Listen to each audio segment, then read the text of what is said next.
it doesn't take a rocket scientist to figure out that something bad is going on. So how is sex trafficking tied to the hospitality industry, and just how bad is it? Well, we're going to find out right now, because that's what we're going to ask the lawyer. Hi again, everybody. I'm Rob Rosenthal with AskTheLawyers.com, and my guest is someone who's had a lot of experience representing victims of human trafficking and sex trafficking, South Carolina attorney Randy Hood. I want to remind you, if you want to ask questions about your specific situation, head over to AskTheLawyers.com. Click on the button at the top of the screen that says Ask a Lawyer, and you can do it right there to walk you right through the whole process. Randy, thank you for joining us and answering our questions today. I appreciate it. Thank you, Rob. I hope you're well. So let's just talk about sex trafficking and specifically your experience in South Carolina. How big of an issue is that in South Carolina these days? It's a huge issue. It's a huge issue worldwide. It's a huge issue nationwide. It's a huge issue here in South Carolina. I think it is endemic, and it's particularly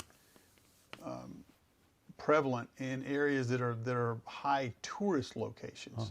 I think that traffickers identify that, okay, people are coming in from out of town.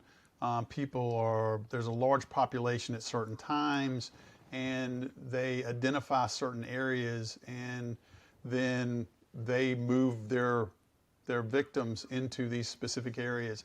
In South Carolina, the two hardest hit counties for this scourge is Charleston County, South Carolina, and Horry County, South Carolina, which happens to be the two most popular tourist destinations in South Carolina, Myrtle Beach and Charleston. So maybe it'd be helpful to have just a little bit of a definition. What are we talking about when we talk about sex trafficking as far as the law is concerned? I think sex trafficking, it's really misunderstood. You can have sex trafficking with just one person one time.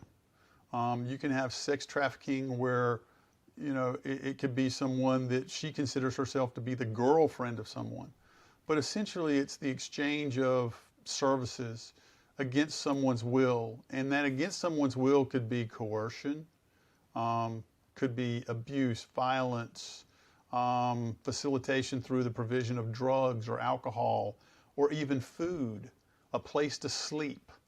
And when there's any type of coercion involved, then I think that when there is an exchange of sex with coercion, then it falls within the realm of sex trafficking.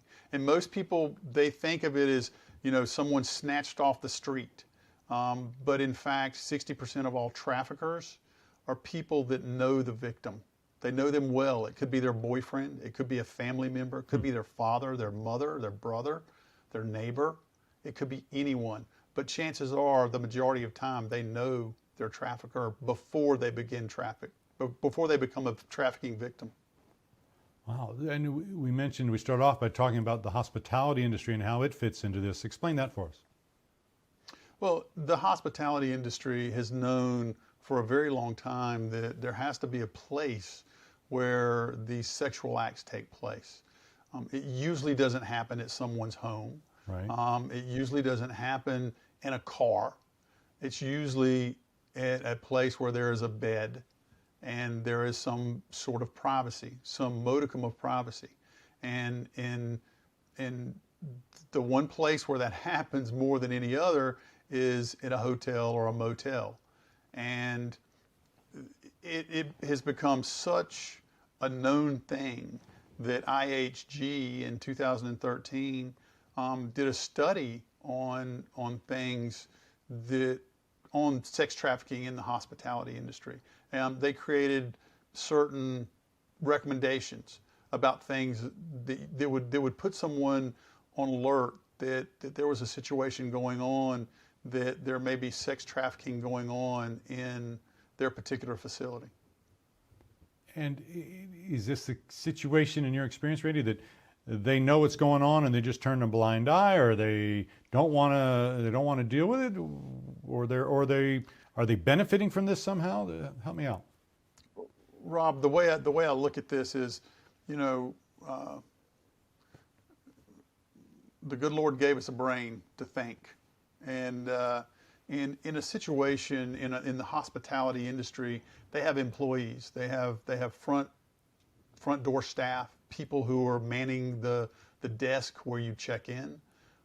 They have they have housekeepers, they have managers, they have other employees who see things that go on at the hotel.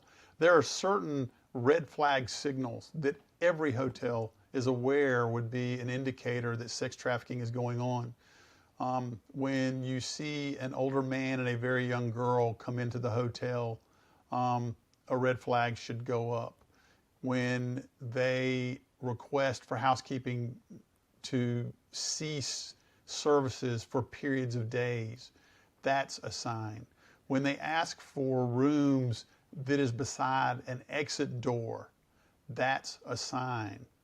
When you see multiple men come into a hotel and going to the same room over and over and over for a period of days, that is an indicator. When you see someone that pays cash for a room, that's an indicator. Each one of these by themselves may be innocuous, but when you see one or two, when you see a couple together or three together, and you start seeing a pattern of activity, it doesn't take a rocket scientist to figure out that something bad is going on. And the bad part about this, well, it's all bad. There is no good. Right. But the bad part, the really, really bad part is it's preventable. If someone would simply pick up the phone and call the police and say, I think someone is being coerced or held against their will, then people may be able to be rescued. The problem that happens, and this is a terrible, terrible thing, but many of these women, sometimes men, but mostly women or even children, they may be homeless, they may be drug dependent, they may be alcohol dependent, they may need food. And so it could be something where in order to eat, in order to simply be able to eat, they're being forced to do these acts so that they can literally live, or else they're on the street. And so, sometimes, we talk about them being a sex trafficking victim, and they are absolutely a victim. But sometimes people aren't as empathetic with these folks because sometimes there's drug addiction involved. Sometimes there's alcohol addiction involved. And yet these are people. They're in a circumstance that they don't want to be in. And they're being forced to do terrible, terrible things in exchange for the ability to either get a drug or alcohol or food or a place to live. And they don't make any of the money. All the money goes to the trafficker. They simply provide them food and a place to at least put their head at night. And a lot of times it's under the guise of boyfriend, but most of the time it involves physical and emotional abuse. So many questions are being raised now, Randy. So why would these facilities not make that phone call that you're talking about? Is it just because they're making money? They're making money. I mean, it's the root of all evil. And sometimes it's mostly money, but I mean, there may be people that are just like, I just don't want to get involved. I don't want to be part of this because there's fear involved. And I think at some point, the hospitality industry must train people so that they're aware of all of the indicators that would seem to show that someone was there either against their will or with coercion. And they need to make people aware and create a system where people don't fall through the cracks. And if somebody does pick up the phone, then you're hopeful that law enforcement will come by. And it doesn't even mean that law enforcement's going to come there and arrest someone. People can leave and get away. But if a hotel refuses to facilitate this specific type of action, then they have to go somewhere else. And if everybody closes the door, it stops. Unfortunately, because of greed and fear and the refusal to do the right thing, it will probably continue to flourish. It would seem, as far as for the victims in these situations to get help, and to make that step to contact, say, a personal injury attorney like yourself, that's got to be a difficult step for them. And to, what's your recommendation? How do they get help, and why would they contact a personal injury attorney? Well, I think there's a lot of things. The first thing they should do, honestly, is call the National Human Trafficking Hotline. The National Human Trafficking Hotline is a place that will give them information about services that is available to them, immediate assistance. We do absolutely get involved, but we may not be the first call. We may be the first call because I've had cases where I've contacted law enforcement to have someone extracted from a trafficking situation. And I was on the phone with them, and we were going back and forth and setting up meets so that this person could meet them in a grocery store, and they could literally take this person from a grocery store directly into their car and take her to the hospital. Wow. While I'm going back and forth over a period of 3 or 4 hours, and we're making phone calls back and forth to make sure that this person is safe. And so, you know, they can contact the PI attorney, the National Human Trafficking Hotline.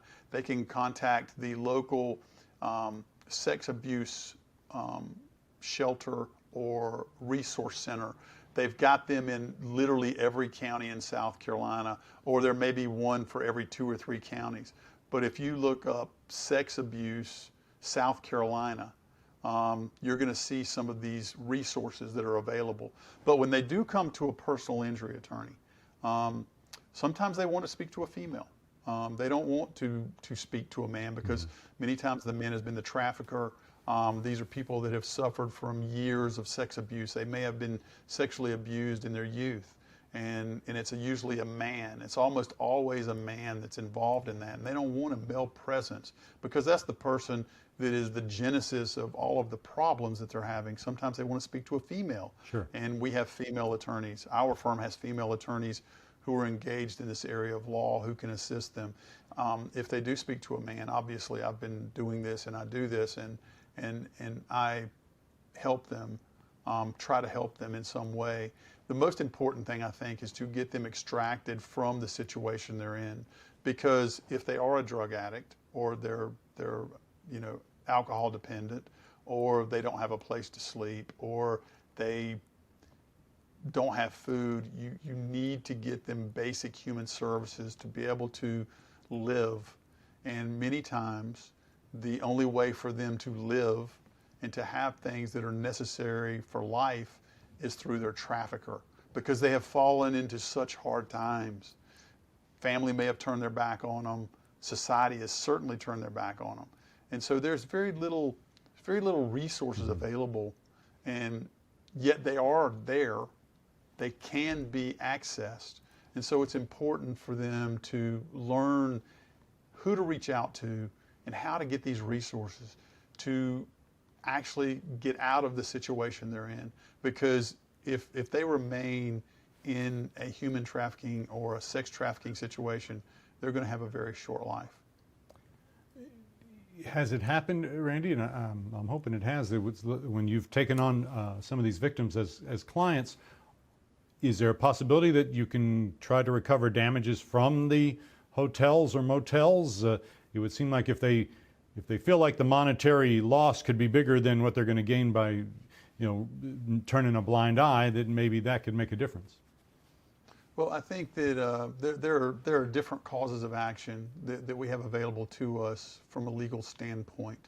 There's federal law, there's state law. Well, there's state law in South Carolina. It may not be in every state, but in South Carolina we have a sex trafficking statute, and we feel that we have the ability to use that statute and the federal trafficking statute to be able to help these women escape their situation, but also to sue the person or persons or entities who were responsible or who helped facilitate this situation, to get them some type of compensation for the harm that they have suffered. It's a fascinating conversation, Randy. I've already learned so much from you. Thank you for making some time to answer our questions. Thank you, Rob.